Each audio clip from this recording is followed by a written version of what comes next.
Going in depth today with an exciting opportunity I hope some folks in our viewing audience will have the chance to take advantage of. Tomorrow, young Black Utahns will get the chance to be part of a free conference meant to help them as they look ahead to college and careers. It's called Expect the Great, and this year they're celebrating their 10th year. The Utah System of Higher Education issued a report just this past August, outlining what they call a growing opportunity gap between white and minority students in the state, and some of their numbers are very relevant to today's conversation. 15% of white Utahns between the ages of 18 and 35 are enrolled in a public college or university. That number is 13% for black students in Utah. In particular, young black women do actually enroll at the same rate as their white counterparts, but quite a lot fewer young black men enroll.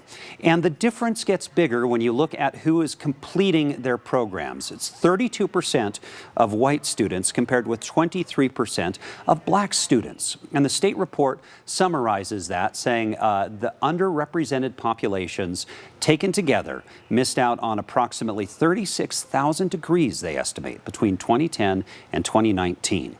If that current trajectory continues, that means inequity will continue to fester. A lot of our young people will not reach their potential. So we want to talk to Betty Sawyer. She is hosting this Expect the Great conference, and it's going to be hosted from Weber State University this year, and it starts tomorrow. So glad you are with us. Let's just start first. It's a virtual conference this year. Is that right?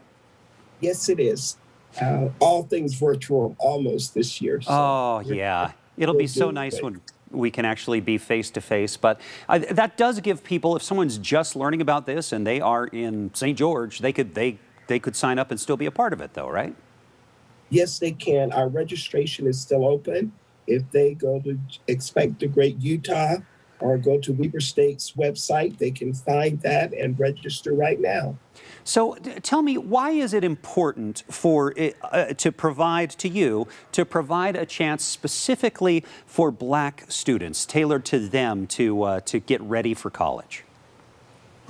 Because of some of the statistics you mentioned earlier, and education has always been at the forefront of the work that we do and to promote upward mobility and quality of life for everyone. Our founder, Reverend France Davis, when he was a part of the Board of Regents, envisioned this opportunity to help close those opportunity gaps. And so that's why we're still here today. Our theme is Black Minds Matter, and we want to make sure that all of our youth know that education is for them. Post-secondary education is definitely an option, and there are resources and people around to help them reach their dreams. And that theme, Black Minds Matter, it brings into really stark focus what we've experienced in this last year. As an entire country, I think we've all come more to realize more some of what happens in the black experience in America. Do you find that the students you talk to, is that a part of what's on their mind right now as they think about college? Definitely.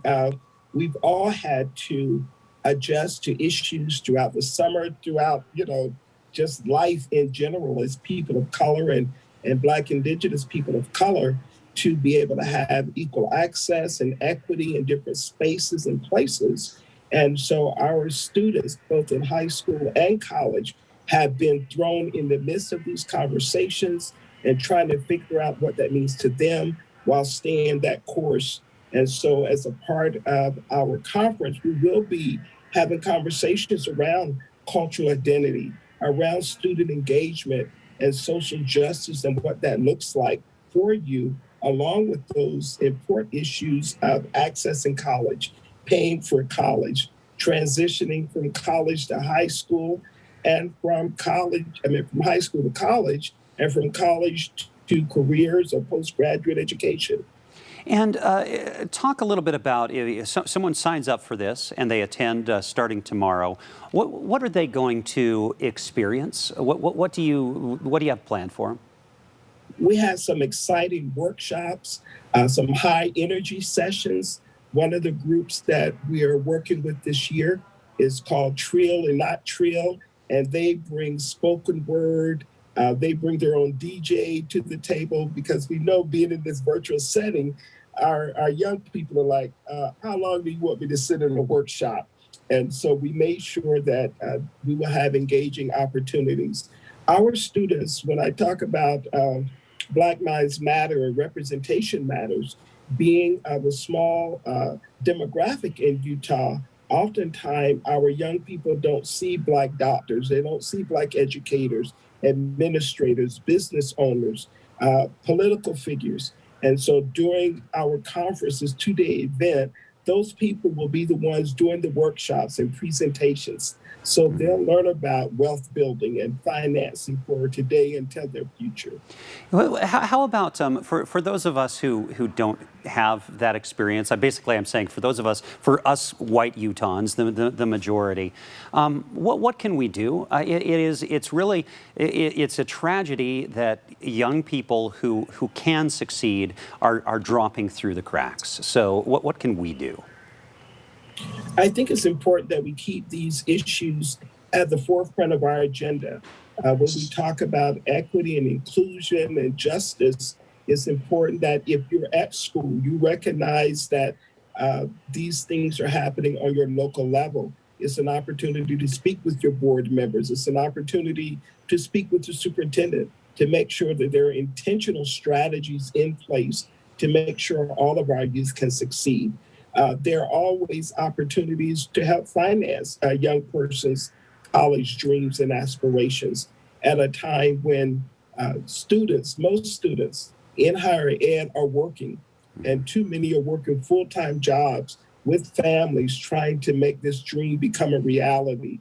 And so from a state level, from a local level, whether it's community group, we have local congregations that partner to provide scholarships for students. And so those are always options. Fantastic. Okay. Well, this is a great opportunity. I want the folks who are watching to remember you're looking at Betty Sawyer from Weber State University, which is a great place to go. But this is about all colleges and universities, and it's about any Black student, African American, Black student in the state who is interested in taking those steps. And just search Weber State, expect the great, and you'll get there online, and you can sign up. Betty, anything I'm missing there? Just the fact that other people can join in too. We're encouraging other leaders, community folk, business folk. This is an opportunity for them to hear and hear what Black students are saying, so that we can all work together to make these forward progress. Love that. Okay, Betty Sawyer, thank you. It's really nice to talk to you. Thank you for having us today. Yeah, I hope it goes well tomorrow.